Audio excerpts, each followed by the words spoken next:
Vamos a ver cuáles son las medidas eléctricas que vamos a tener que hacer en nuestras instalaciones. Empezamos con las magnitudes más habituales que tendremos que medir. Por un lado, tenemos la tensión o diferencia de potencial, cuya unidad de medida es el voltio. Tenemos también la resistencia, cuya unidad de medida es el ohmio. La intensidad de corriente se mide en amperios.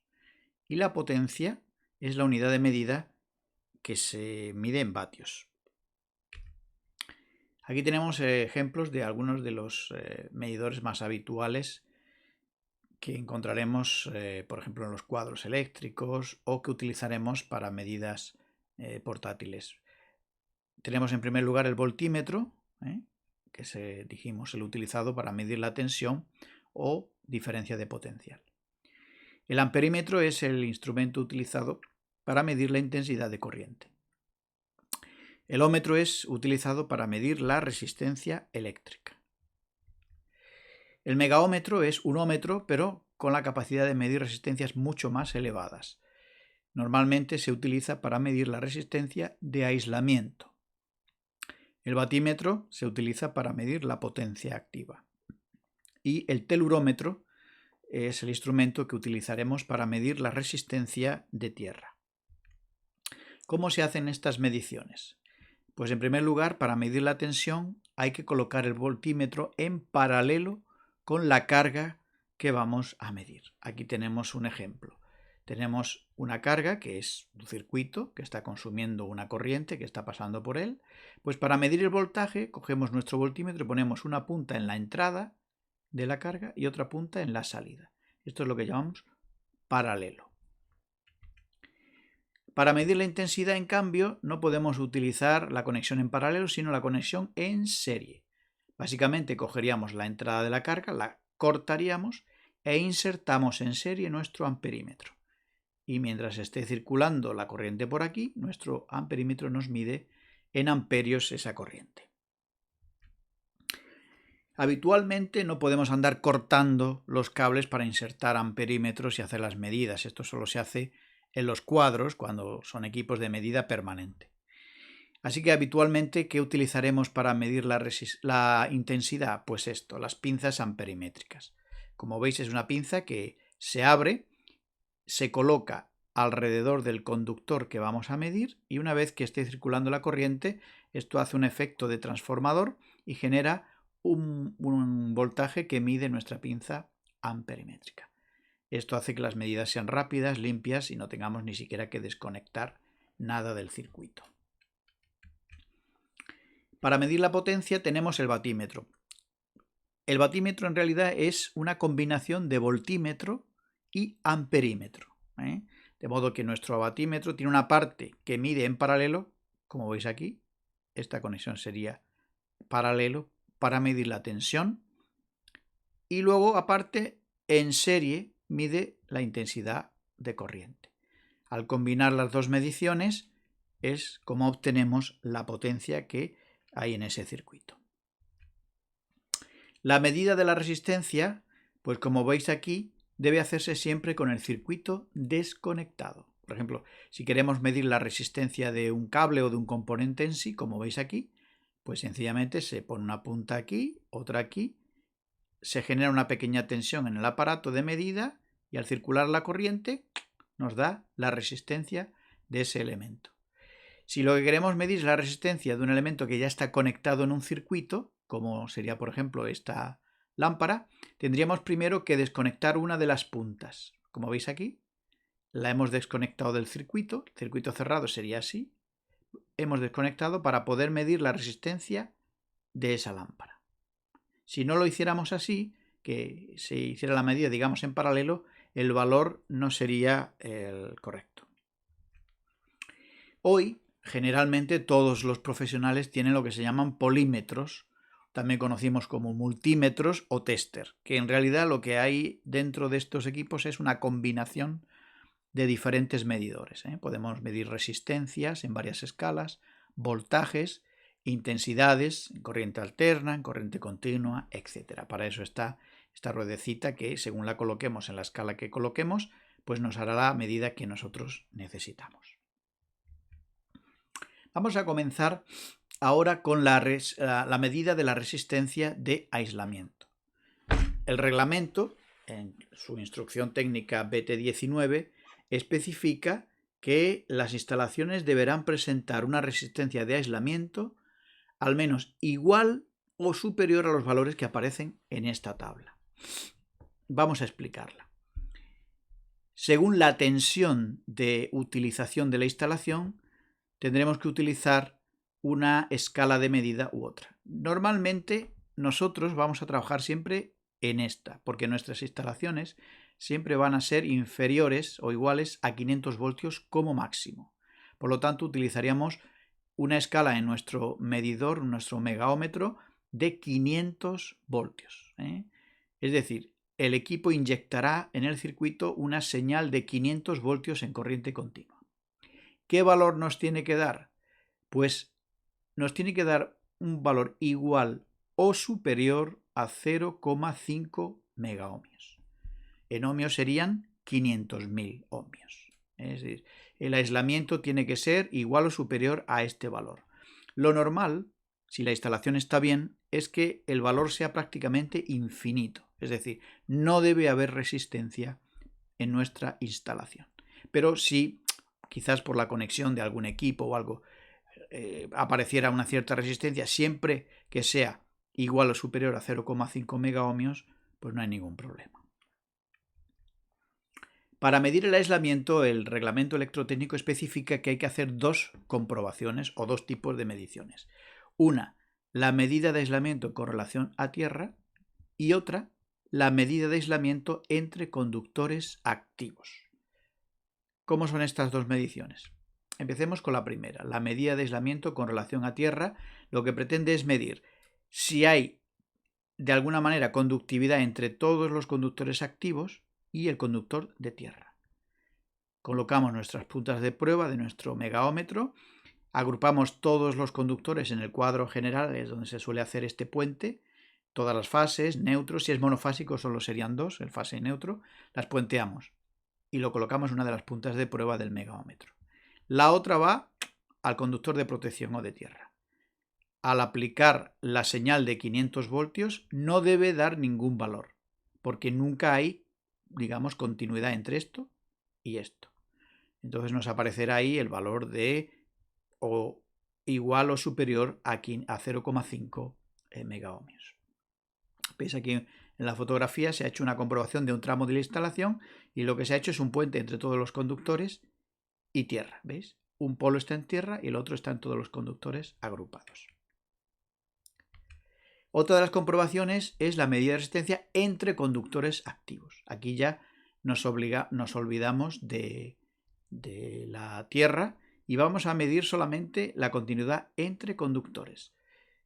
Si fuera un sistema monofásico, pues lo primero que tenemos que hacer siempre, no lo dije en la parte anterior, vamos a repetirlo, hay que hacer estas pruebas siempre sin tensión. Abrimos el interruptor general de alimentación para que nuestra instalación no tenga corriente. Hay que hacerla sin tensión. En la de entre conductores activos, igual, abrimos nuestro interruptor general para que no haya alimentación y también tenemos que desconectar las cargas del circuito. Recordemos que vamos a meter un voltaje de 500 voltios en corriente continua en la instalación. Por lo tanto, las cargas deberán estar abiertas. Comprobamos entre dos conductores. Si fuera trifásico, pues 2 a 2 siempre entre todas las posibles combinaciones. Entre este y este, entre este y ese, entre este y este, el otro y el otro. Es decir, las tres fases y el neutro. Puede pasar que en algunas instalaciones no se puedan desconectar todas las cargas. Incluso que haya equipos informáticos, equipos electrónicos que no se pueden desconectar. ¿Qué hacemos en ese caso? Pues en ese caso tenemos que recurrir solo a hacer esta comprobación, la medida con relación a tierra. Es decir, puenteamos todos los conductores activos y hacemos la medición con relación a tierra. No podemos hacer esta otra comprobación si no podemos desconectar todos los equipos que tenemos en la instalación. Vamos a pasar ahora a otro tipo de medida, la medida de la resistencia eléctrica de tierra. Como ya en otro de los vídeos se explica con más detalle, la puesta a tierra es la unión eléctrica de todos los elementos metálicos de la instalación con un electrodo que está conectado a tierra. Esto vale para que cuando hay una corriente de defecto por un fallo de aislamiento, pues cualquier derivación a masa que pueda ir de ese defecto pase directamente a través del conductor de protección a tierra, protegiendo a las personas y también a nuestras mascotas. Esto es muy importante porque se trata de la protección de la vida, por lo tanto, todo lo que tiene que ver con la instalación de la toma de tierra, el conductor de protección, es de vital importancia que esté siempre en perfecto estado. La puesta a tierra se hace a través de electrodos, como se ve ahí, pero hay diferentes maneras de hacerlo. Un electrodo simple, clavado en el suelo. Siempre es bueno que tenga una arqueta de registro. Hay quien sencillamente entierra directamente la tierra con una pica, se tapa todo y luego nunca más se puede volver a acceder a ella. Esto supone un problema, y es que si la tierra empieza a tener un valor demasiado alto, no podemos hacer nada, salvo pues poner otra instalación de tierra. Si lo tenemos registrable, pues siempre podemos desde clavar más picas hasta enriquecer con sales minerales, etcétera, la conductividad del terreno. Otra manera de conectar la tierra, como se ve ahí, es cuando, sobre todo en las zonas industriales, pues se coge la estructura metálica de toda la nave industrial, se hace una especie de anillo y se van interconectando a través de un conductor desnudo que luego va a su vez conectado a una o varias picas al terreno. Otra manera de hacer nuestras conexiones a tierra, debajo de las viviendas, por ejemplo, es hacer una especie de zanjas y un cable desnudo de cobre recorre estas zanjas haciendo una especie de mallado. Y luego en varios extremos hay picas de tierra. Una vez que esto se ha hecho, ahora encima se echa el hormigón para que la tierra siempre esté por debajo del hormigón, ya que el hormigón en sí, si se hace al revés, si primero se echara el hormigón y encima se pusiera la tierra, pues el hormigón es muy mal conductor, no tendríamos una buena tierra. En algunas zonas donde quizás el terreno no es demasiado buen conductor, pues en lugar de picas se ponen placas de cobre. Hay mucha más superficie de contacto con el terreno y por lo tanto pues se ganará un mejor valor, más bajo, digamos, de la resistencia de tierra. ¿Cuál es el valor de la resistencia de tierra máximo que debe tener nuestra instalación? Bueno, el reglamento en la instrucción BT18 no especifica valores de tierra. Lo que especifica es esto, que en locales conductores la resistencia de tierra tiene que ser tal que nunca pase una tensión de defecto de 24 voltios. En los demás casos, nunca debe exceder de 50 voltios. ¿Qué significa esto a la hora del valor de tierra? Pues aplicando la ley de Ohm lo tenemos muy fácil.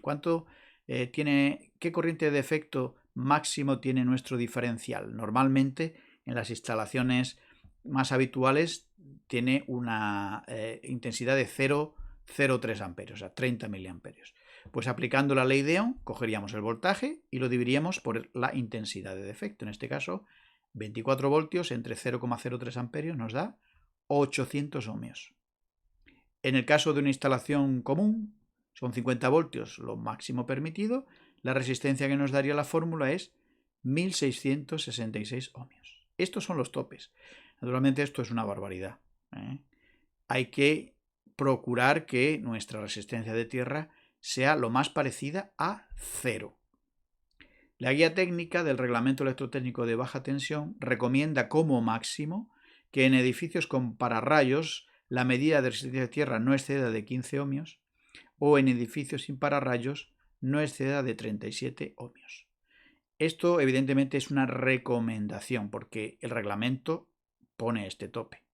Pero la guía, pensando en la seguridad, porque este tope puede generar algunos problemas de rapidez de disparo del diferencial, etcétera, que pueden poner en peligro a las personas. Entonces, se recomienda estos valores. Estos nos pueden servir un poquito de referencia. Si el valor es un poquito superior, etcétera, tampoco supone un problema. Pero bueno, ya tenemos ahí una referencia. ¿Cómo se mide la tierra? Pues el procedimiento tradicional, digamos, es el más preciso, es el de utilizar el telurómetro con 3 picas. Básicamente lo que se hace es lo siguiente: toda instalación de puesta a tierra tiene que tener entre la instalación y la pica de tierra lo que se llama un borne principal de tierra seccionable, que se pueda desconectar. Esta medida hay que hacerla con la instalación desconectada.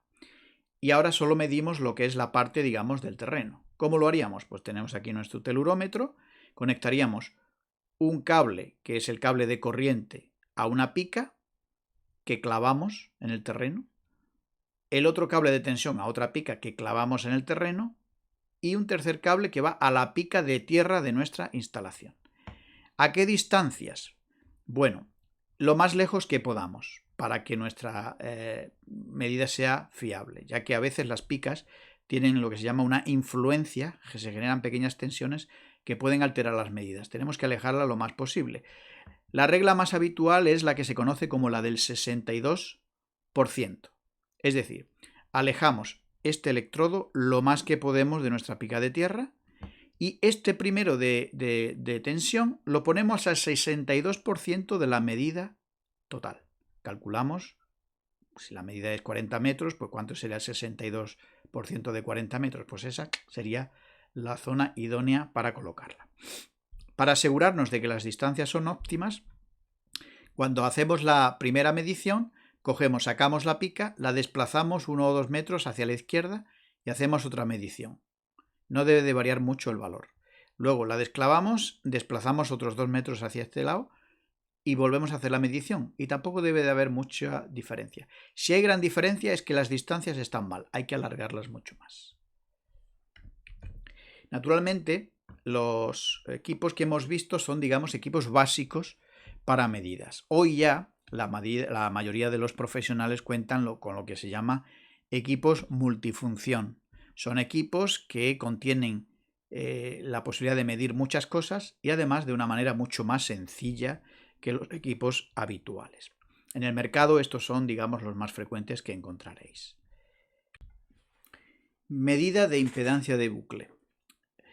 Vamos a entender qué tipo de medición es esta. Lo que se pretende en realidad es medir la resistencia de tierras, pero sin clavar picas en el terreno. Recordemos que en la mayoría de las instalaciones, por ejemplo en las ciudades, pues en los edificios lo que hay debajo es forjado de hormigón, acerados, calzadas. No es posible clavar picas auxiliares, como hemos visto que se hace para medir la resistencia del terreno. Así que el reglamento contempla que podemos utilizar este tipo de medida, la medida de impedancia de bucle, que no está pensada para los sistemas de distribución habituales que nosotros tenemos protegidos por interruptores diferenciales. En realidad, este tipo de medición es para sistemas tipo TN o tipo IT que están protegidos exclusivamente por interruptores magnetotérmicos. Esta protección se basa en que la corriente de defecto a tierra se toma como una corriente de cortocircuito que hace disparar las protecciones magnetotérmicas. Entonces, la impedancia de bucle es la medición de resistencia de tierra combinada con la corriente de cortocircuito. Entonces, aunque no es la medición más precisa, pero el reglamento electrotécnico de baja tensión contempla que podemos utilizar esta cada vez que no podamos clavar picas auxiliares en el terreno, o también, como recordamos, hay que desconectar la tierra de la instalación para hacer la medida. Si es una fábrica que está funcionando o un hospital o algo que no puede interrumpirse de ninguna manera el servicio, sería muy peligroso desconectar la tierra, por lo tanto no podíamos tampoco hacer la medición de la manera tradicional. Pues bien, para hacer esta medición usamos estos equipos multifunción de los que hablamos antes. La medición es muy simple. Primero, no hay ni siquiera que desconectar la instalación de tierra, ni tampoco es necesario clavar picas. Sencillamente colocamos, si lo hacemos en el cuadro eléctrico, pues con las puntas de prueba ponemos una en la fase, otra en el neutro y otra en el conductor de protección. La mayoría de los equipos además pueden utilizarse directamente en cualquiera de los enchufes de la instalación. Lo enchufamos directamente y a través del enchufe ya tenemos la conexión de fase, neutro y conductor de protección. Hacemos nuestra medición y ya está. Como veis, estos equipos simplifican mucho la medida. Para efectuar esta medida, como hemos dicho antes, era importante que se hiciera aguas arriba de los interruptores diferenciales, porque esta prueba hacía disparar estos interruptores diferenciales. Sin embargo, hoy ya los equipos multifunción, la mayoría tienen pues una escala de corrientes muy pequeñas que puede hacer la medición sin necesidad de disparar el diferencial, con lo cual podemos hacer la prueba en cualquiera de los enchufes de la instalación. Antes hablamos un poquito de cuáles son los valores de resistencia de tierra. Recordáis que hablamos de 15 ohmios en edificios con pararrayos o 37 si no lo hay, más o menos es orientativo, ¿no? Pero aunque sean valores un poco más altos, no debe preocuparnos. A partir ya de 75 ohmios, ya sí tenemos que empezar a preocuparnos y deberíamos de averiguar la causa de que la resistencia sea alta. Puede ser por muchos motivos, quizás un mal apriete del cable de conductor de protección con la pica de tierra, quizás que la tierra donde está nuestra pica clavada tiene una resistencia elevada, está muy reseca. En ese caso pues habría quizás clavar picas adicionales o echar sales minerales, etc. O también pudiera ser incluso un defecto de la tierra del transformador cercano, con lo cual si descartamos todo y deducimos que el problema está en el transformador de alta tensión que alimenta nuestra red, pues habría que comunicárselo a la compañía. ¿En qué consiste esto de la medida de impedancia de bucles? Bueno, pues básicamente lo que hace es, aquí tenéis el esquema, ¿no? Conectamos nuestro medidor a un enchufe, internamente se provoca una corriente de defecto a tierra. Esta corriente viaja por el terreno hasta la tierra del transformador de distribución y se mete en los bobinados del transformador y a través de los conductores de fase vuelve otra vez al punto de retorno. Hemos creado lo que se llama un lazo o un bucle de tierra. El equipo nos mide la resistencia de toda esa instalación que hemos creado de manera artificial, ¿no? De ese bucle. Evidentemente la medición no es exacta porque no solo nos mide la tierra, digamos, que hay en nuestra pica y todo, sino nos mide la resistencia de todo este trayecto que sigue nuestra corriente. Por lo tanto, siempre el valor va a ser superior a lo que en realidad mide aquí solo. Pero bueno, no nos importa porque si este valor, aun siendo superior, no pasa de los niveles que antes hemos dicho, pues evidentemente la medida es buena porque la realidad es que será todavía una resistencia menor de la que aquí nos ha indicado. Evidentemente, esto es lo que utilizamos en la mayoría de las instalaciones eléctricas, pero cuando hablamos de instalaciones críticas, como pueden ser de telecomunicaciones o sanitarias, ¿no? Hospitales, etcétera, que hay quirófanos y todo esto, no podemos utilizar estas medidas. Hay que utilizar medidas mucho más precisas y más exactas. Pero bueno, al ser una medida aproximada, podemos perfectamente utilizar este sistema para medir la resistencia de tierra. Otra de las medidas que se dan en nuestras instalaciones es lo que llamamos la medida de continuidad. Básicamente es ver si todos los conductores están enteros y no hay ninguno cortado. Básicamente se hace pues puenteando en el cuadro todas las fases y neutros y se ponen en una de las puntas de nuestro medidor y en el otro lado se coge el conductor de protección o de tierra en la otra punta. Ahora nos vamos con nuestro medidor a cualquiera de los enchufes de la instalación, en realidad deberíamos de probarlos todos, y en todos nos tiene que dar continuidad. Si en alguno no nos da continuidad, eso significa que está cortado en alguna parte, o bien el conductor de protección o conductores activos, etc.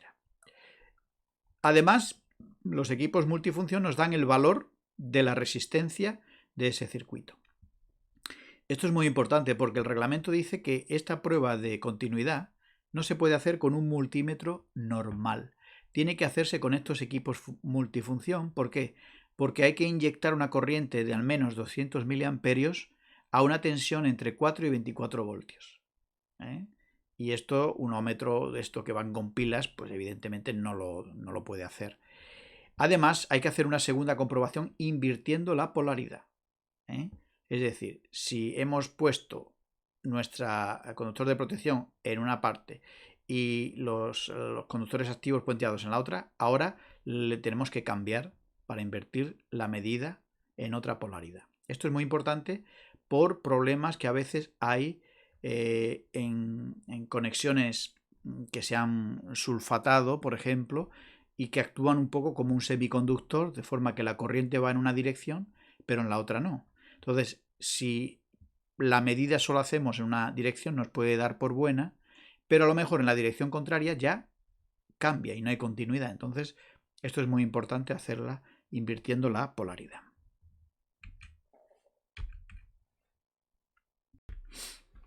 Otro tipo de medición es la medida de corrientes de fuga. ¿Qué es una corriente de fuga? Pues no tenemos que confundirla con la corriente de defecto. Una corriente de defecto es aquella que por un fallo de aislamiento pues deriva parte de la corriente a una masa metálica o a alguien que pueda tocar el conductor activo y derivar esa corriente a tierra. Eso no es de lo que estamos hablando aquí. Las corrientes de fuga son corrientes normales en las instalaciones en las que hay equipos electrónicos. Por ejemplo, las fuentes de alimentación de los ordenadores pues derivan parte de la tensión de los condensadores a masa. Estos son corrientes de fuga, pero son normales. ¿Qué pasa? Que a veces, si se empiezan a sumar varias corrientes de fuga, pueden hacer saltar el diferencial.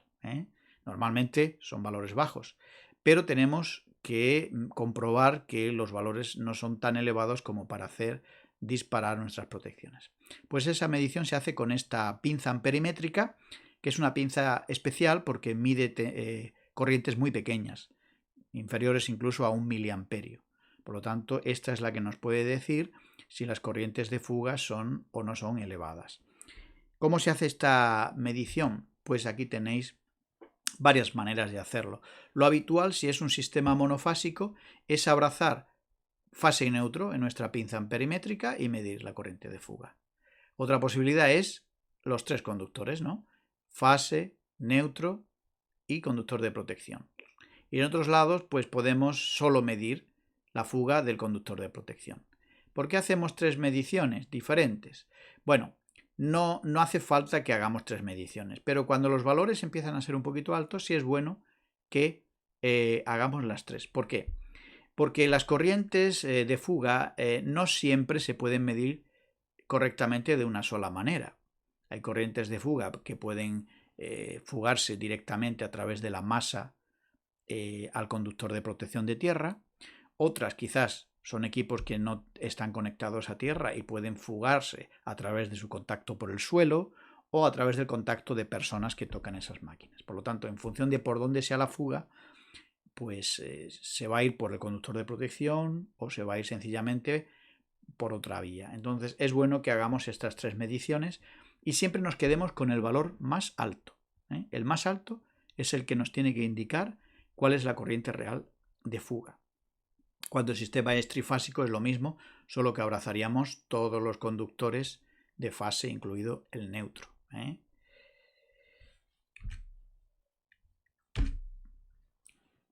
Medidor de secuencia de fases. Esto sí es muy importante en las instalaciones trifásicas. Como sabéis, los motores trifásicos pues tienen un sentido de giro que si cambiásemos el orden de las fases, pues puede invertirse. Entonces, esto puede ser muy dañino en una máquina que solo está diseñada para trabajar en una dirección, por ejemplo, ¿no? Como pueden ser los compresores de los equipos de climatización, etc. Entonces, es muy importante asegurarnos de que la secuencia de fases es la correcta. Pues esto se hace con estos medidores que básicamente nos indican si el giro es hacia la izquierda o hacia la derecha, o si la secuencia es, pues como veis ahí, RST. Ese es el orden, digamos, de las fases. Nos da igual si es una fase u otra la que tomamos de la red de distribución. Lo que sí es cierto es que tenemos que colocarlas en el orden correctos. Si no lo hiciéramos, este aparatito nos indicaría que hay un error. Otra medición que especialmente se hace con los equipos multifunción es la del disparo de diferenciales. Como sabéis, los interruptores diferenciales disparan cuando hay una corriente de defecto. Pero si estuvieran mal y no efectuaran estos disparos, pues la seguridad de las personas se ve comprometida. Así que es muy importante asegurarnos, y además hay que hacerlo periódicamente, de que estos interruptores diferenciales están en buenas condiciones. El fabricante del diferencial incorpora un botoncito, como veis aquí, que es un botoncito de test o de disparo. Y se recomienda en todas las instalaciones que una vez al mes pulsemos este botoncito para activar el disparo. Entonces, al pulsar, sabemos que salta el diferencial, por lo menos sabemos que funciona. Si no saltara, es muy urgente reponerlo porque estamos sin protección alguna. Claro, este botoncito solamente nos dice que el diferencial funciona, pero no nos indica si lo está haciendo bien. ¿Por qué? Porque no sabemos si salta a la intensidad para la que está marcado el límite o si lo hace con la rapidez que debería, porque si el disparo es lento pudiera dar lugar a que sufriéramos algún daño. Entonces, estos equipos multifunción hacen un test y pues disparan, ¿no? Entonces, cuando disparan el diferencial, el equipo nos dice el tiempo y también nos dice la intensidad de disparo. Como sabemos, si este diferencial, por ejemplo, doméstico, tiene una intensidad de disparo de 30 miliamperios, pues debemos verificar que dispara antes de llegar a esos 30 miliamperios. Si dispara la mitad, sería lo recomendable, ¿no? Sería un buen valor de disparo. A veces es incluso bueno hacer varias pruebas porque, como veis, la corriente alterna, que es con la que trabajamos normalmente, tiene ciclos, ¿no? Ciclo positivo, ciclo cero, ciclo negativo y volvemos a empezar. Bueno, en función de en qué momento provoquemos el disparo, puede ser más o menos rápido. Por lo tanto, si estamos en unos valores tanto de intensidad como de tiempo un poquito elevados, hagamos la prueba varias veces.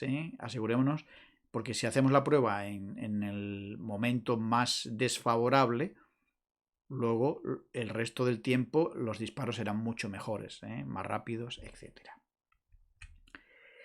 También a la hora de medir nuestras instalaciones, esto ya son, digamos, todas estas que estamos tocando, ya son mediciones más especializadas que solo los instaladores eléctricos autorizados deben hacer. Pues esta es una de esas que solo los instaladores hacen, que es analizar la calidad de la red. Como sabéis, las redes eléctricas cada vez tienen más equipos electrónicos y estos equipos electrónicos podemos decir que añaden interferencias, ruidos a nuestra red.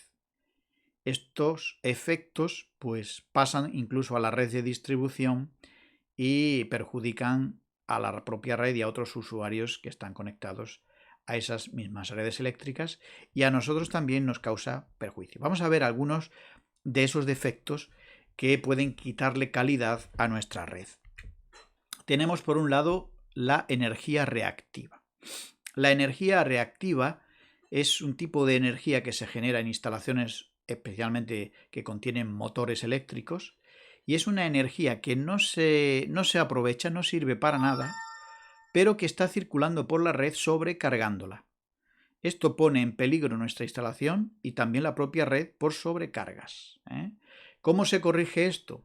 Pues se corrige, como veis aquí, con condensadores. Así que en el mercado ya existen lo que se llaman baterías de condensadores, que son armarios que contienen una serie de condensadores, contactores y equipos de regulación que en función de la energía reactiva que detectan en cada momento, entran unos u otros condensadores para compensar lo que se llama el factor de potencia. Esto sobre todo en las instalaciones industriales es muy importante porque las compañías eléctricas nos van a cobrar y nos van a penalizar por generar energía reactiva.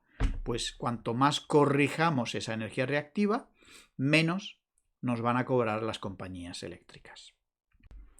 Otro tipo de efecto negativo que hay circulando por nuestras redes eléctricas son los armónicos. ¿Qué son los armónicos? Bueno, son ondas que se generan en equipos electrónicos que funcionan variando la frecuencia. Por ejemplo, los variadores de velocidad de los motores trabajan variando la frecuencia de la red y esto es lo que actúa sobre la velocidad de los motores. Pues bien, esto genera un problema. Para entenderlo, aquí tenemos la señal de onda fundamental que circula por nuestra red eléctrica es esta, 50 Hz. Quiere decir esto que este periodo, este ciclo que hay aquí, se repite 50 veces por segundo. Por eso decimos que es de 50 Hz. Esta es, digamos, la onda fundamental de la mayoría de los países que tenemos cerca, ¿no? En algunos países es 60 Hz. Pues bien, cuando metemos equipos electrónicos del tipo variadores de frecuencia y otros equipos, inyectan en nuestra red señales que van a otro tipo de frecuencia. Por ejemplo, aquí tenemos una onda de 250 Hz, otra de 350. Pues bien, cuando las sumamos y las superponemos todas, esto da lugar a una onda totalmente distorsionada. Esto es una red con muy mala calidad. Así que los armónicos son todas estas señales con ondas a una frecuencia diferente a la frecuencia fundamental. Cuanto más armónicos tengamos y sobre todo que las ondas sean más elevadas, pues generan una distorsión bastante importante. Esto perjudica nuestras instalaciones. Se generan, por ejemplo, intensidades que no se cancelan y por lo tanto se acumulan, por ejemplo, en el conductor neutro, llegando a sobrecargas e incluso a rotura del conductor neutro.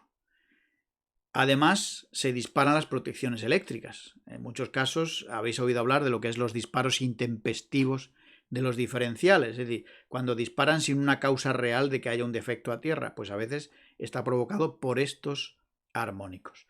Se provocan también calentamiento en los transformadores, vibraciones en los motores, también envejecen los condensadores de las baterías de condensadores que compensan la energía reactiva, etc. ¿Cómo resolvemos este problema de armónicos? Pues también, igual que antes vimos que la energía reactiva se compensa con una serie de armarios que llevan condensadores incorporados, pues existen también este tipo de filtros que vienen en unos armarios montados y que montamos en nuestras instalaciones eléctricas.